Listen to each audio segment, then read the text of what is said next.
Tonight on Reporting Scotland, we speak to the former St Andrews University student who's taking a civil case against a man cleared of raping her. For me, it's never been about the money.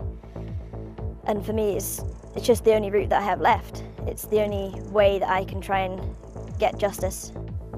Also in the programme, the rise in internet fraudsters conning people and companies over the phone.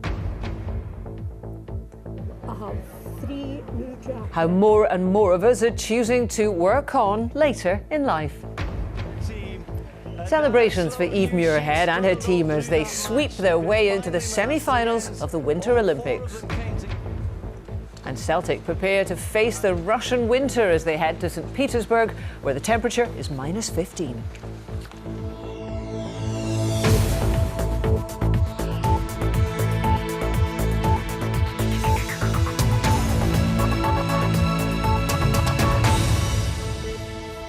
Good evening. A former student at St Andrews University is suing a man who was cleared in court of raping her. The case is thought to be the first time in almost a century that a woman has mounted a civil action in Scotland after an unsuccessful rape prosecution. She told the BBC that she wants justice, not compensation. We've disguised her voice to protect her identity. Our correspondent, Lucy Adams, reports.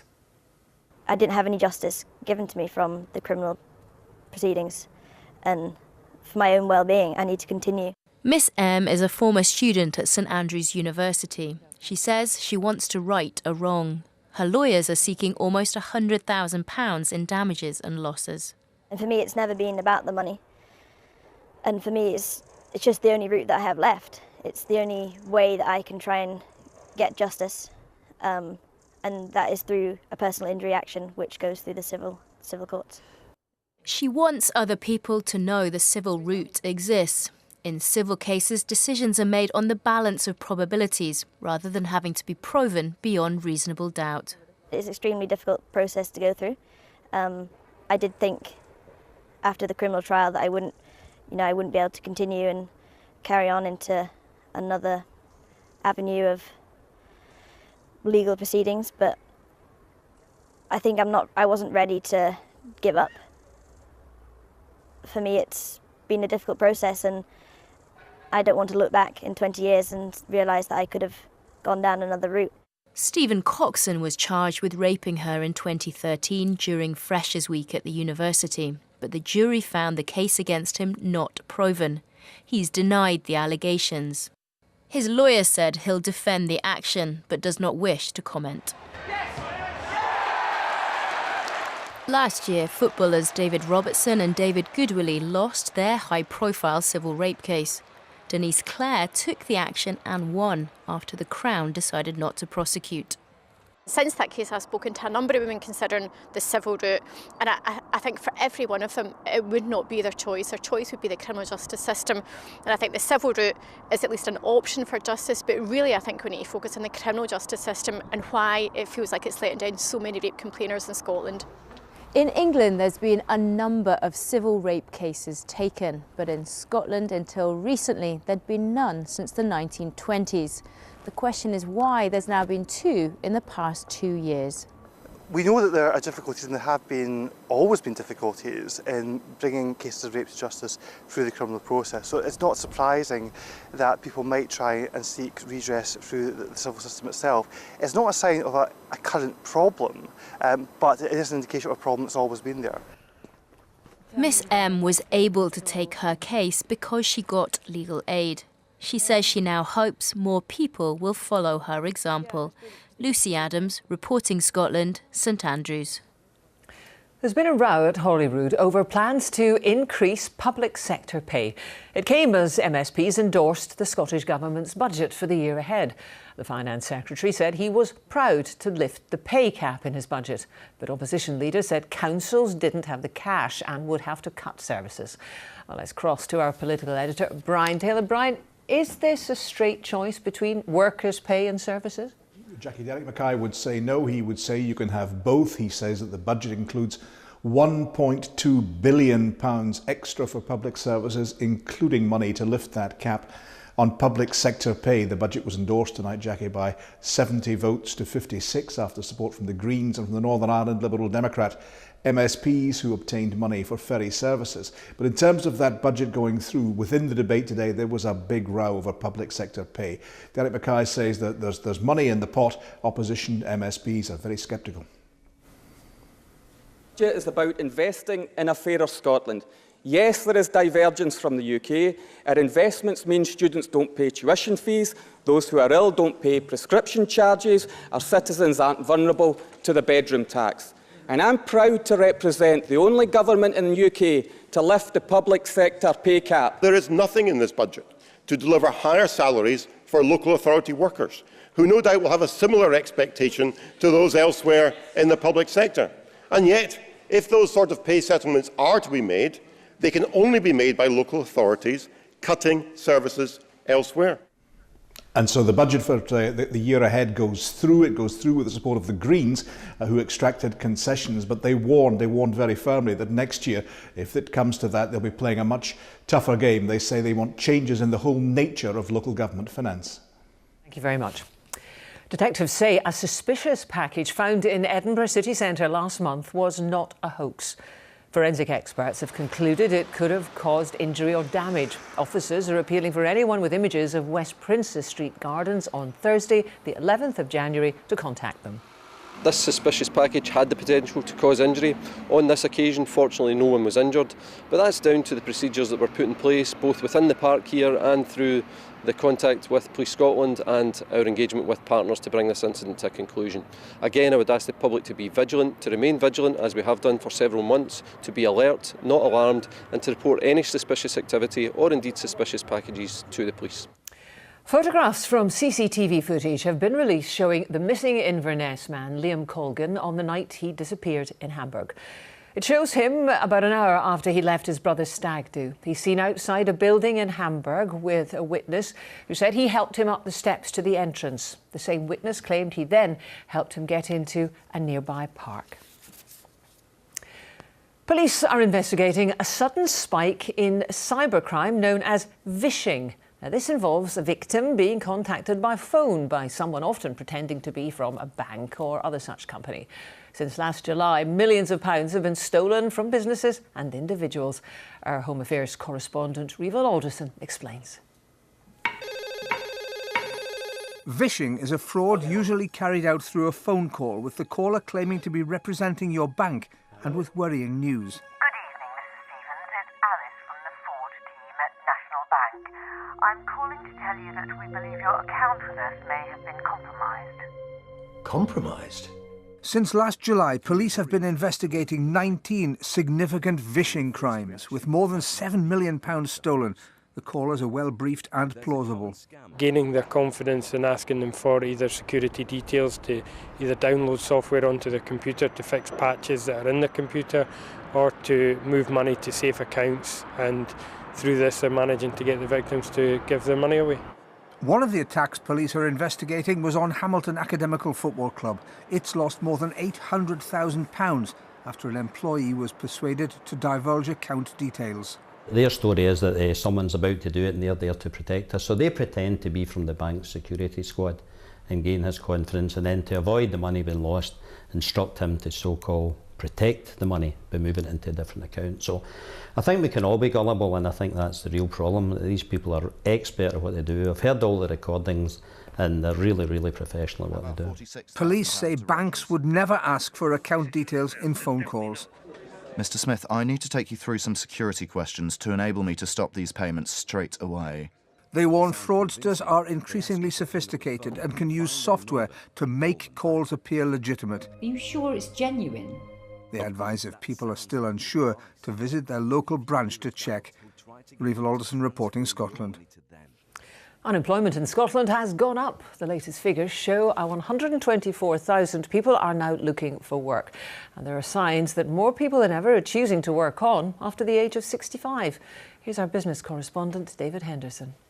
Right, what can I do you for? Well, Retirement doesn't suit everyone, and Ruby Young is in no hurry to try it out. Instead, she has a job 3 days a week as a community champion at a Tesco store in Dundee. She's one of a growing band of pensioners who just keep on working. Because I enjoy coming out and I enjoy the company, and also the people, you know, who was speaking today. They come and I've got their problems and I listen to them and they listen to me. I'd rather still stay at my work, keep going for as long as I can, and that's what I'm doing. I'll stay on. I'm 67 this year, and I think I'll stay another year yet after that. There's a long-term trend emerging here, and here's part of the reason why. More of us are living longer, healthier lives these days, so the number of people choosing to work on beyond a traditional retirement age is rising year on year. According to the latest figures, the number of people in Scotland working on after the age of 65 has risen in the last 2 years from 79,000 to 94,000. Men are more likely to work on, with 1 in 9 men still in a job beyond 65, while 1 in 16 women does the same. So does this make the jobs market more difficult for younger workers? There's not a fixed amount of work to be done. If we think, for example, there are more older people who are in work, they're earning more, they're spending more, that increases demand across the economy. So it's not as if there's a competition between the age groups for a fixed amount of work. We can grow the economy with more people coming into work, and that gives opportunities for others. And I'm wanting to push more for fair share for the food. What do you think? Compared with the UK as a whole, Scots are less likely to stay on in their job beyond retirement age. So with unemployment close to a historic low, that's a pool of talent who might just be tempted to return to work. David Henderson, reporting Scotland. Scottish Conservative leader Ruth Davidson insists her party is united in backing the best Brexit for the UK. She was speaking after 4 of her MPs called on the Prime Minister to push for full autonomy outside the EU. Here's our political correspondent, Glenn Campbell. I don't think you take control by leaving the EU. I think you lose control by losing your seat at the table. As a leading Remain campaigner, Ruth Davidson stood against Brexit and since the Leave vote has cautioned against a no-deal departure from the EU, where the UK would do business on World Trade Organization or WTO rules. Falling out on WTO rules would not be something that I think would be in the benefit of my constituents here in Edinburgh or in the country as it is. But I don't think anybody's working to a no-deal scenario. Tell that to the European Research Group of Tories headed by leading Brexit supporter Jacob Rees-Mogg. They're calling for the UK to have full regulatory autonomy outside both the EU customs union and the single market in order to strike free trade deals around the world. Their letter is backed by at least 4 Scottish Conservative MPs, so are Colin Clark, Stephen Kerr, Ross Thompson and Alistair Jack at odds with Ruth Davidson? We are a broad church. She's a very good leader. She does not tell us all how we have to think or how we have to vote. We vote with our consciences as Member of Parliament and we stand up for the things we believe in, and she hasn't got a problem with that. Are you happy with a no-deal Brexit? Just into a meeting just now, thank you. At Holyrood, not every Tory's keen to talk. I'm on my way up to a meeting, I can't stop, honestly. I've not had a minute all day. So what about the party leader? Do you back the Rees-Mogg letter on Brexit? Well, all Scottish Conservative MPs and MSPs stand right behind the Prime Minister in helping her negotiate the best Brexit for the country. The trouble is, Conservatives here at Holyrood and at Westminster do not agree on what the best Brexit actually looks like. These are mine. These are all mine. Ruth Davidson may now have 13 Scottish Tory colleagues at Westminster, but that doesn't necessarily mean they'll always agree with her on big issues like Brexit. Glenn Campbell, reporting Scotland. It's almost 17 minutes to 7. A reminder now of tonight's main stories. A former St Andrews University student is suing a man who was cleared of raping her. It's thought to be the first time in almost a century that a woman has launched a civil action in such a case. And still to come.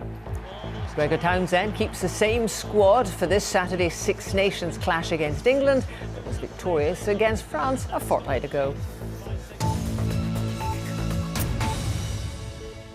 Charities in Scotland are bracing themselves for a drop in donations following the scandal that has engulfed some large overseas aid charities. It comes in the wake of research that suggests the trust Scots have in charities had already dropped. Aileen Clark can tell us more. I am sorry, we are sorry for the damage that Oxfam has done. A fulsome apology to a Westminster committee from the Chief Executive of Oxfam. But this scandal about sexual exploitation in Haiti could have ramifications here in Scotland, as those attending the opening of this charities event in Glasgow were only too aware. We can't shrug off the impact of the Oxfam scandal because it will permeate the public consciousness. And what we can see in the short to medium term is donations and giving actually falling. That dip in donations is expected to hit in 6 to 12 months, despite most Scottish charities focusing their efforts here rather than abroad. This charity in Govan put together starter packs for people who have been allocated a house but have little to put in it. 80% of income now coming from its charity shops. This one tends to be more vintage and slightly more aesthetically delightful stuff. After they lost a major funder a few years ago, they've had to make changes. A lesson, they say, for other charities who want to show the public they can be trusted with our money. We had to look at both of our shops, make sure that they became professionally run in attitude, so that we're serving the charity better, we're serving the community better, but also we are becoming transparent and we are becoming able to build our reputation again. The First Minister, who opened the charity gathering today, says in the wake of the recent overseas aid scandal, it's important to remember the huge amount of good work that goes on. We've got to be tough and will be tough where there are proven examples of bad practice, and we expect the highest standards. But we should really celebrate and value the work that's done in every corner of our country by thousands of people in the charitable sector every single day. With heightened scrutiny of the sector, discussions today centred around more transparency and efficiency, perhaps being key to retaining the public's trust and donations. Aileen Clark, reporting Scotland, Glasgow.